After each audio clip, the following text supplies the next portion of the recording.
Welcome to the Assess Needs presentation. My name is Nate Beelen, and I will be presenting today along with Gail Huey. I am a regional consultant with the Office of Educational Supports working in the Northern Michigan and Upper Peninsula area, and have been a former superintendent in some schools within the Eastern Upper Peninsula. I'll let Gail introduce herself now. Hi, my name is Gail Huey. I am the Curriculum Director and in charge of Title I grants at West Branch Rose City Area Schools in West Branch, Michigan. I'd like to welcome you all to the Assess Needs presentation. This presentation is part of a series of professional learning opportunities as part of the Michigan Integrated Continuous Improvement Process, or MICIP. There are also additional training resources and other tools available on the MDE MICIP website for participant use. More information about those will be provided at the end of the presentation. Our Assess Needs presentation stems from the MICIP mindset. The MICIP mindset consists of 4 parts. First is moving from an annual cycles of improvement to engaging in continuous improvement, which includes smaller cycles of continuous improvement within a larger overarching cycle. Secondly, addressing and leveraging the characteristics of the whole child. Third, ensuring that systems are in place to support actions. And finally, being attentive to the equity in the provision of opportunities, establishment of environments, and offering of supports. From the Assess Needs standpoint, this shift in thinking to new or expanded mindsets would be reflected throughout the consideration and addition of new or different data points, which might better reflect the whole child, systems, and a focus on ensuring equity. MICIP is operationalized through the Michigan Continuous Improvement Cycle. As you can see, at the center of the cycle is the whole child, whole school, and whole community. It is surrounded by the process of assessing needs, planning, implementing, monitoring, and evaluating, and contextualized within the district's vision, mission, and beliefs. Today we'll be examining the Assess Needs section of the MICIP process. By fully engaging with the Assess Needs process, districts will have met the requirement for a comprehensive needs assessment as required by the Every Student Succeeds Act, or ESSA. MICIP renews the emphasis on using a comprehensive needs assessment as a foundation of developing a high-quality plan for improvement. The Assess Needs process within the platform is designed to help support a conversation that will be recorded within the platform. To get started, we ask that you think of your previous work with continuous improvement. Which of the images on the screen best describes your feelings at this moment? Now, think of which image best describes where you would like to be by the end of the year. Please take a moment to share your numbers and any reasons why you selected the number you did within the chat.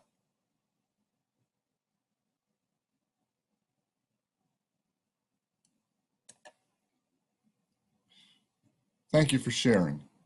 Before a district fully engages in the Assess Needs process, it will be important to explore the foundation upon which an effective Assess Needs process is built and ask questions about what is already in place so that we can begin the Assess Needs process. An important part of this is a continuous improvement team.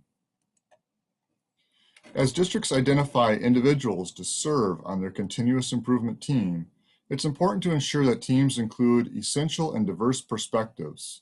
This may include perspectives from roles such as central office personnel, building leadership, representatives from various systems, including curriculum, instruction, assessment, data, technology, finance, student support, human resources, transportation, facilities management, food service, and many more.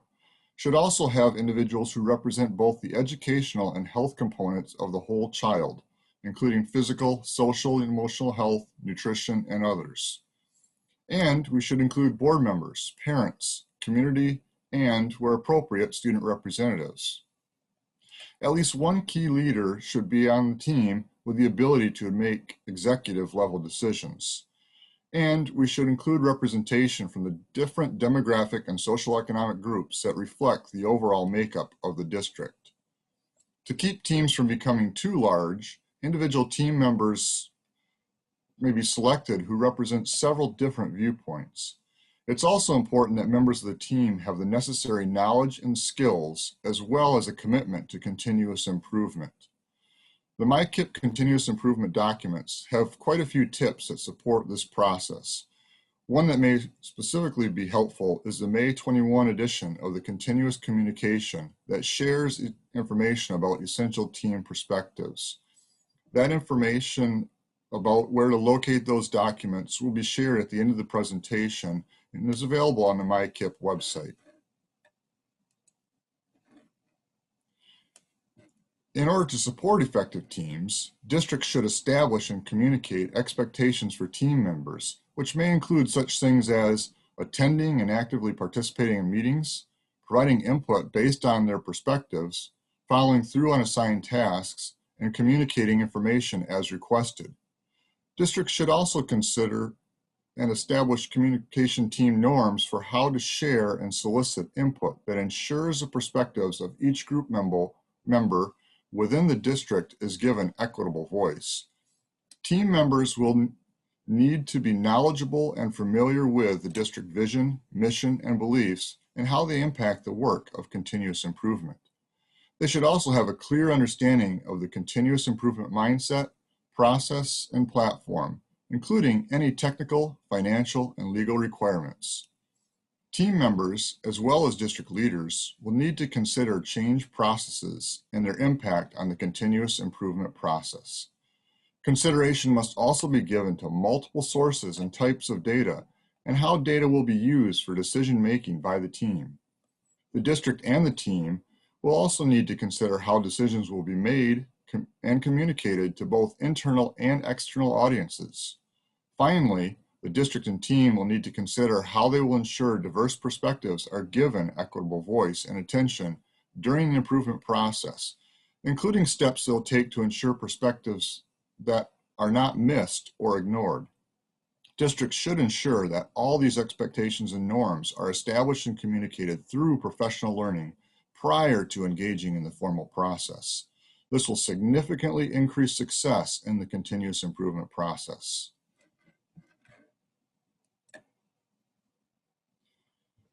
The assess needs portion of continuous improvement process consists of 7 steps. These include identifying the areas of inquiry, data discovery, the initial initiative inventory, gap statement, a data story summary, conducting a root cause analysis, and identifying your challenge.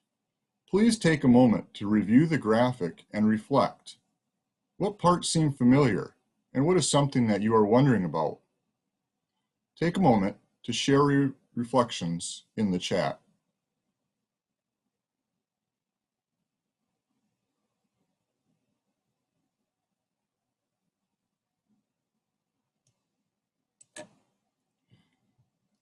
Thank you for sharing your reflections. As we move on and begin the assess needs process, we begin with identifying an area or areas of inquiry. It's asking the question, what area will you look at?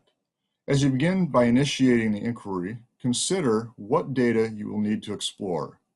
Teams should explore topics that are related to the district mission, vision, improvement, or strategic plan using a variety of resources. Areas of inquiry can use prior knowledge to connect to previous improvement plans. And areas of inquiry. Teams should wonder and ask questions about the educational needs of the whole child. And, most importantly, they should consider using a strength-based approach so that they can consider root causes of success as well as areas that might need improvement. Equally important to choosing an area of inquiry is thinking about how you will explore that area of inquiry. This involves protocols as well as processes. Effective protocols and processes must sort, prioritize, and reframe questions to determine the focus, the big question that you wish to pursue. They should help teams safely share thinking and questions with each other in a way that ensures individual perspectives are not dismissed but carry equal weight in the discussion.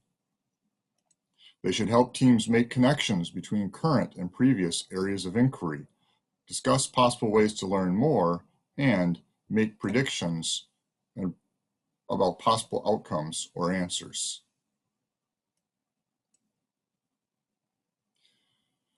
Take a moment to take stock. What process and protocols are you currently using, if any? Remember that an effective protocol should adopt all 5 characteristics you see listed on the screen. If you do not currently have a process or protocol that meets all 5 characteristics, that might be something to consider as an important point of systems data. If you have a specific protocol you use, please share the name of it in the chat. If you don't know what protocol your district uses or don't have a protocol, you can respond with a question mark.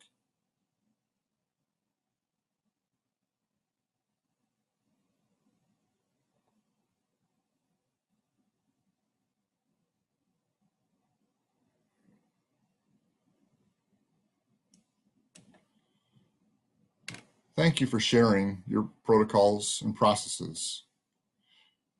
Now, throughout the presentation, we'll be using a scenario to guide our process. It will be important to have this example in mind as you listen to the presentation. In the example we will use, our district has a mission statement with a focus on ensuring all students are equipped with necessary skills to become productive citizens. Our current district improvement plan partially reflects that mission with a goal to ensure at least 85% of our students demonstrate ELA proficiency by 2021, as measured by state assessments. This goal has been in place for several years, and initially our literacy scores showed significant increases in the percent of students proficient. Unfortunately, literacy scores have plateaued over the last few years. Monitoring data of the strategies associated with this goal show that we are still implementing them with a high degree of fidelity. So we're curious to learn more about the change and productive growth in the area of literacy. This becomes our area of inquiry. Once we have selected an area of inquiry, we then move on to the data discovery. Data discovery can be broken down into 4 parts. First, collecting data sets to create data stories. This data should include data that reflects all aspects of the whole child, as well as systems data. Second, analyzing data, which is looking for patterns and trends within the data. Third, gathering additional data that may be needed to complete the data picture. For this part, you may need to identify and collect and analyze additional data not in the system, if any. And finally, summarizing data findings to answer the question, what does your data say? To help with this, the MICIP platform will bring data into the system.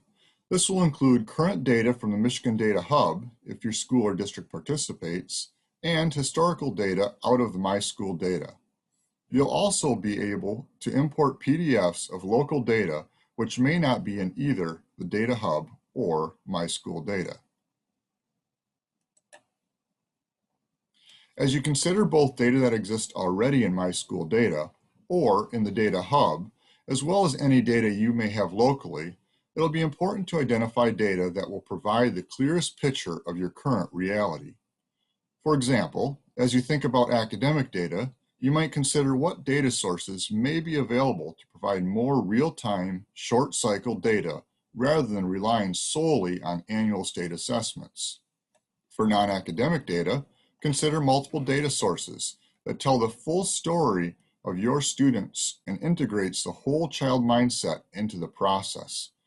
Consider including things such as extracurricular participation levels, student engagement, behavior, health, perception, demographic, and other such data to look at the area of inquiry through a more whole child lens. To reflect a systems mindset, consider where you might have data that can provide more information about the processes and systems you already have in place at both the district and building level, and how efficient or effective those systems are functioning.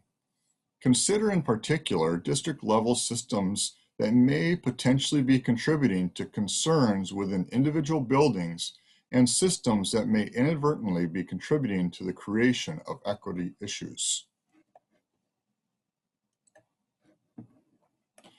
One potential source of systems data may be systems frameworks already in use within the school or district. These may include the MDE School and District Improvement Frameworks, the WISC Model Whole Child Frameworks, Blueprint Frameworks, Cognitive Frameworks, and MTSS Frameworks. Given the times we are in today, process data can help a district understand how district supports are working together in a way that supports the different teaching and learning scenarios, face-to-face, hybrid, and remote, and ensure that all students are being provided equitable access to opportunities, environments, and supports, which ensures that they reach their full potential. Now, going back to our example, please look at the data on the slide. You can see that in our example, we have achievement data. M-STEP 6th grade ELA proficiency scores are at 56%. The cohort ELA proficiency has been 5th grade, 56%, 4th grade, 48%, and 3rd grade, 38%. Writing is the lowest subscore in 6th grade by 12%. Boys are performing 15% lower than girls. Economically disadvantaged students are performing 30% below non-economically disadvantaged students. For our process data, notice that walkthrough data shows literacy initiatives are being implemented with fidelity by 94% of teachers. Students in grades 3, 4, and 5 sit in groups, while students in grade 6 sit in rows. Student engagement is at 87%. Our demographic data showed that attendance is at 89% in 6th grade, 92% in 5th grade, and 91% in 4th grade. Discipline referrals increased by 12% from 5th to 6th grade. Our perception data showed us that 83% of girls feel challenged academically at school, while only 53% of boys feel challenged academically, and 88% of our students feel safe at school. Now, as we consider the area of inquiry, we are curious to learn more about the change in productive growth in the area of literacy. What additional data might be helpful to fully understand all of the factors impacting the identified area of inquiry? Remember to consider academic, non-academic, and systems. Is there additional data we may want to gather to fully understand what's occurring in this area? If you have suggestions for other data that may be helpful, please share those ideas in the chat. Note that as we complete other portions of the assess needs process, we may choose to return to data discovery and add additional data to our data set.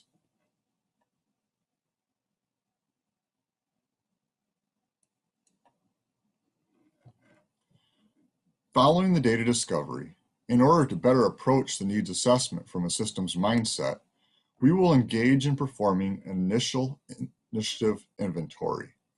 This is where we try to answer the question, what have we been doing? This lets us better understand the system or systems already in place that may be impacting our area of inquiry. One resource to aid with this is a tool provided through NERN, the National Implementation Research Network. This tool asks teams to provide the name of the initiative, who's doing the work, leadership, the expected outcome, the scale of the intended use, start and end dates, financial commitment and resources, relation to the organization, priorities or strategic plans, measures of outcomes, and evidence of outcomes. This helps teams get a clear picture of existing initiatives, mandates, and resource commitments, and helps later on in the improvement process to explore the fit of any additional initiatives we may consider adding. It also guides decision-making when we might need to make room for new work, and it is useful to assist with alignment of initiatives. To help support equity, it may be helpful to review your inventory to ensure that initiatives are in place that address the needs of the diverse population of the school and to ensure there is equitable access to added supports for all students.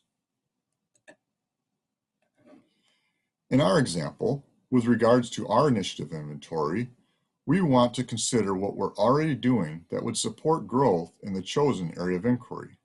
For example, to support growth in the area of literacy, we identify that we have initiatives in writing and word work, paired reading, PLCs and data dialogues, Monday huddles, and 6th through 12th grade literacy essentials.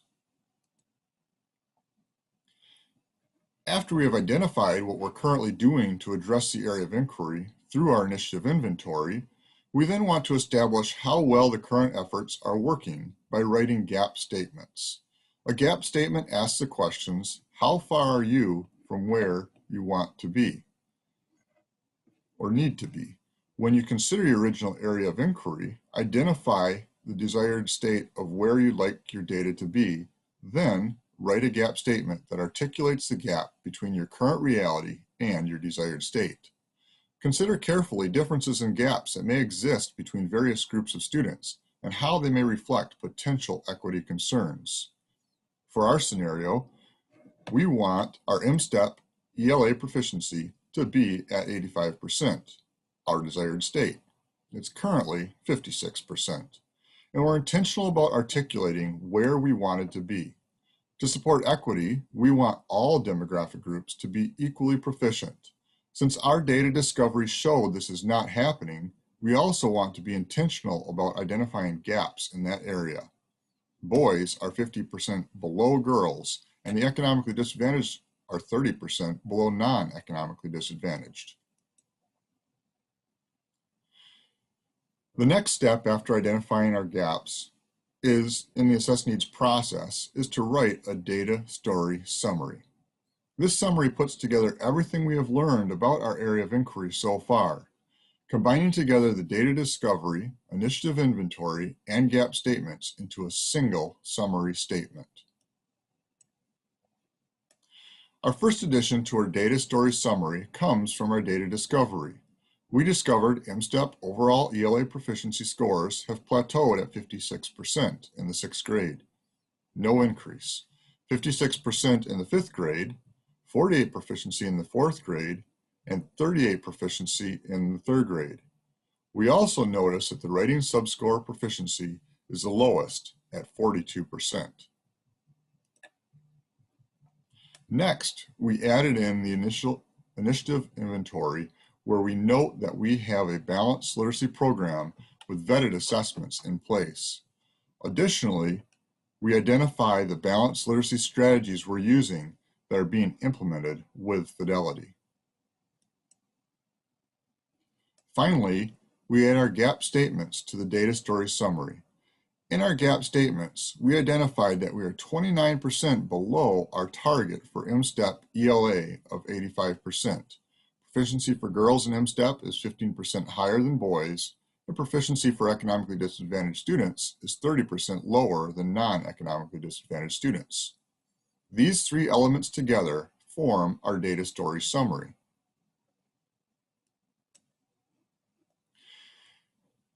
Using a combination of the data discovery statements, initiative inventory statements, and the gap statements, districts are encouraged to refine their data story summary down into a single observational statement.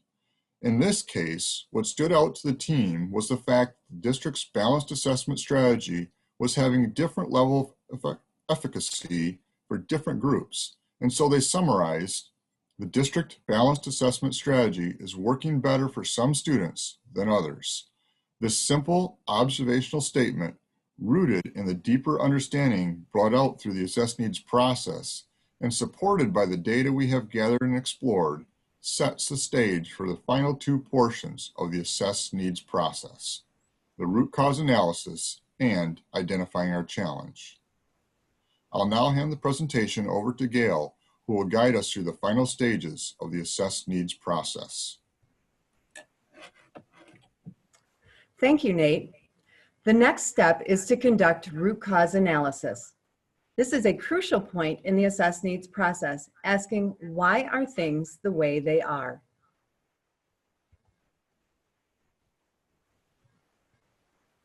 Engaging in root cause analysis allows us to dig deeper and provides the opportunity to consider at the systems level the why to our current state.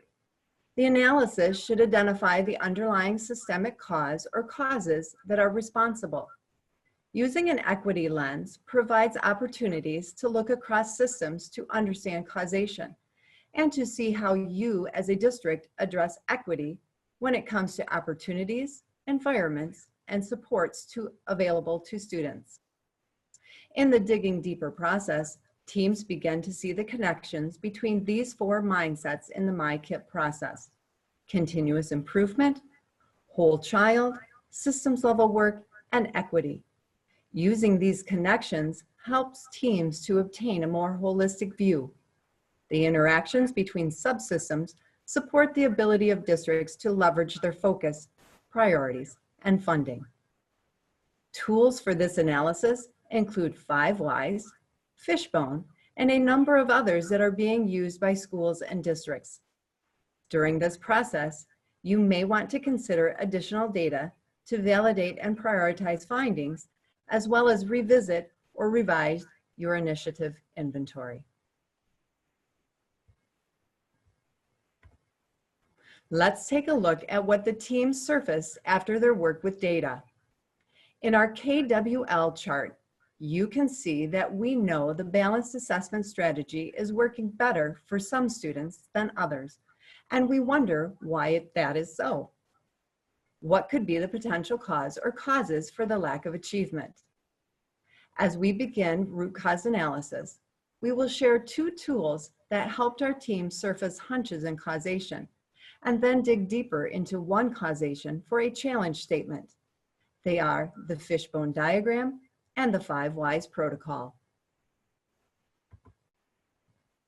Starting with the Fishbone protocol helps stakeholders identify potential causes that may be affirmed or negated depending on available data. Stakeholders engage in a very visual activity that promotes the ability to understand perspectives of others as they identify possible causation at the system level. Through dialogue and shared thinking, stakeholders begin to discover if there is evidence to support the diagnosis of possible causes and diminishes potential confirmation bias. This is important as teams begin to narrow and select a cause to pursue. The 5 Whys protocol helps stakeholders investigate one cause that impacts the problem statement greatly and helps to explain why the problem continues to exist. An effective strategy is to use these tools together by beginning with the Fishbone and following with the 5 Whys protocol to identify causation and deeply understand all the implications. Currently in the MICIP platform, you will make a choice to either use the Fishbone or the 5 Whys protocol to dive deeper. At this time, you can only use one of the tools within the platform. If you attempt to use both, the one completed first will be deleted. You do have the option of using the Fishbone protocol offline to explore causation and use the 5 Whys protocol in the MICIP platform. The use of a tool like the Fishbone diagram prior to conducting root cause analysis helps a team explore causation. This is one tool that will be in the MICIP platform. Stakeholders will see immediate benefit from the use of the Fishbone. Here are the reasons. The diagram serves as a visual reference of hunches organized by larger subsystems. You can see where outlier hunches and perspectives rest. You gain an understanding around which hunches stakeholders have in common. It sets a team up to explore if existing data objects support or negate hunches.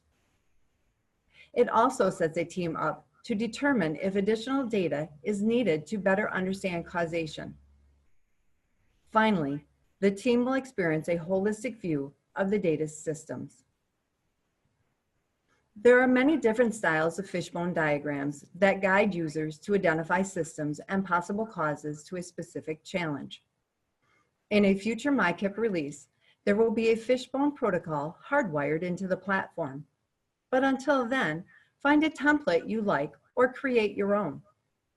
You may be engaged in working with different system frameworks that recommend a particular fishbone diagram. So feel free to use the one you are familiar with until the MICIP platform is shared. Here is the completed fishbone diagram with Hunch as our stakeholder surface as possible causes for our example. Let's review the diagram. You can see the problem statement at the top. The balanced assessment strategy is working better for some students than others. On each box, the team focused on one of the systems, a hunch that may have caused the lack of fidelity in the implementation of the balanced assessment strategy within the school district. The bones under each system reflect the causes brainstormed by the team for each hunch. For example, when we look at the hunch that professional learning was the basis of the problem, the team theorized 3 possible causes.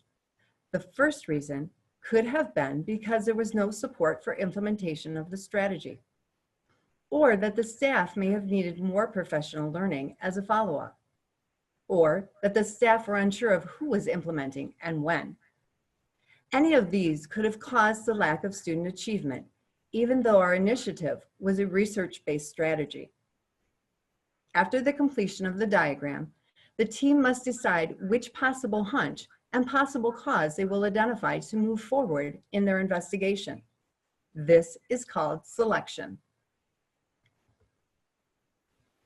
Selection is the point where teams narrow their focus and identify a cause and the system to which it is associated. There are 3 key points to remember when deciding on a possible cause to explore more thoroughly. First, keep in mind the level of influence and control the group has over the identified system. Selecting a hunch or system over which you have little control will have limited impact and lead to roadblocks and frustration. Secondly, broader conversations help reduce confirmation bias that may distort evidence-based decision-making. Keep an open mind, but also keep an eye on the data. Third, choose a hunch or system that will yield high impact and create desired results. On this slide, you see the hunches from the fishbone diagram and can see that our team chose to look more closely at social, emotional, behavioral support systems. The rationale for selecting emotional social behavior supports surfaced quickly as stakeholder dialogue moved to student behaviors interfering with instruction. Their conversations led the team to wonder why student behavior was on the decline. The team then decided to gain a deeper understanding about their current emotional, social, and behavior support system by selecting it for a deeper analysis. The brainstorming of causes and the reflective conversation on where best to focus our team's effort led us to begin with emotional, social, behavior support system. Our example will continue with a deeper dive into one system using the 5 Whys protocol you see on this slide. The 5 Whys protocol is a brainstorming tool, and it is used to conduct an investigation, drilling down to the root cause for a specific hunch or causation. Once a general problem has been recognized with the fishbone protocol, team members will list the problem at the top of the worksheet and answer why questions 5 times. The process allows teams to move beyond obvious answers and reflect on less obvious explanations or causes. Keeping your completed fishbone diagram is important because you may decide to pursue root cause for a different hunch at a later time, especially if you are collecting additional data. Keep it in an offline location for later use. Root cause analysis information can be found in the Continuous Communication e-newsletter published on August 13th of 2020. Use the link attached in the notes to this PowerPoint. Based on our fishbone protocol, we have a hunch that behavior may be the place to start. Our wondering now is around behavioral considerations that enhance learning. This may have been a missing component in the implementation of the original evidence-based balanced assessment strategy. Our hunch that behavior may be affecting English language arts achievement results. We are now wondering, why is student misbehavior occurring during English language arts time? Let's use our hunch and put our wondering into the 5 whys protocol. Now that one hunch has been selected, you are ready to conduct root cause analysis. In our example, you see that emotional social behavior is the identified hunch to explore at a deeper level. Begin asking a why question related to the problem based on your selected hunch. We asked, why don't we have a better idea about student misbehavior occurring during English language arts time? You will have different responses to the question depending on the number of team members involved. Listing all responses throughout the process will allow you to step back and look for a pattern across different stakeholder perspectives. Look for responses which can be affirmed or negated by evidence, responses for which you have control and influence over, and responses which might yield high impact if they were to be the focus of your plan. Notice the response selected is highlighted in blue and will become the next why question on the following slide. Our second why question is on the screen. Why wasn't student behavior collected and analyzed? Notice that this was the selected response to question number 1. By placing the why in front of the statement, you create your second why question. This process repeats 3 more times. You can see the 3 responses that were raised to our question. The thought was to start small. The connections between behavior and English language arts were not highlighted. The balanced assessment series was the focus, not social emotional behavioral considerations for learning. As a team, the third response was chosen to move into the third why question on the next slide. Why was the balanced assessment series the focus and not social emotional behavioral considerations for learning? While facilitating this process, exhaust opportunity for all responses before selecting the response to bring forward. This allows for voices to be lifted and validated. This also encourages a collaborative problem-solving dialogue between stakeholders. Remember, considerations to help narrow the response selected are a response you have high control and influence over, a response that will yield high impact, and a response supported by data to remove confirmation bias. In our example, the team asked, why was the balanced assessment series the focus and not social emotional behavioral considerations for learning? The team selected middle school behavior did not decline until the past couple of years, and data indicate that it was impacting student writing. As we continue through the 5 whys protocol, question number 4 asks, why did middle school behavior impact student writing?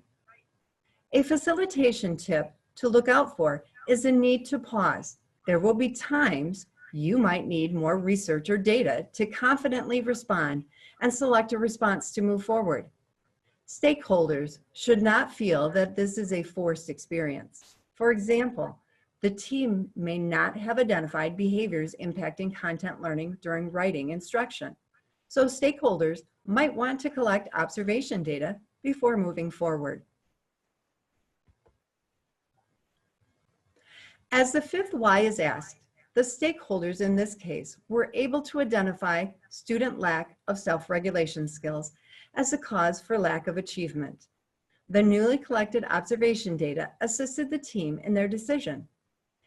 If you already have enough data, there would be no reason to pause when engaged in the 5 whys protocol process, as was illustrated in the last slide. You would just continue to move through the questions. The final step of the assess needs process is to identify the challenge.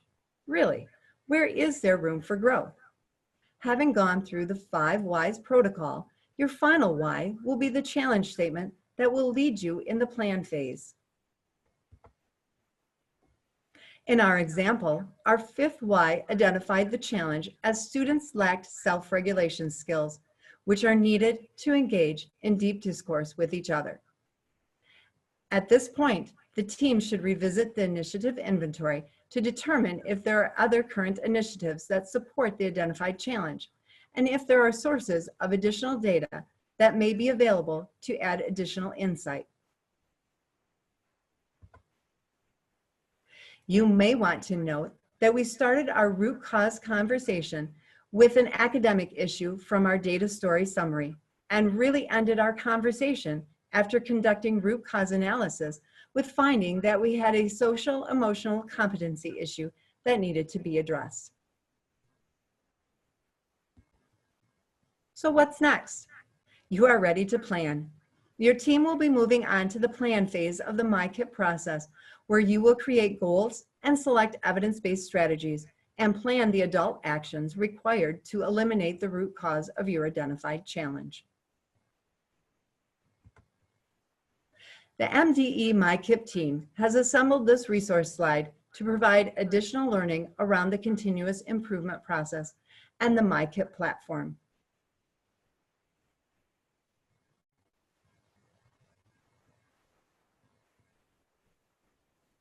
We thank you for attending our session today and hope that you find lots of information from our slides.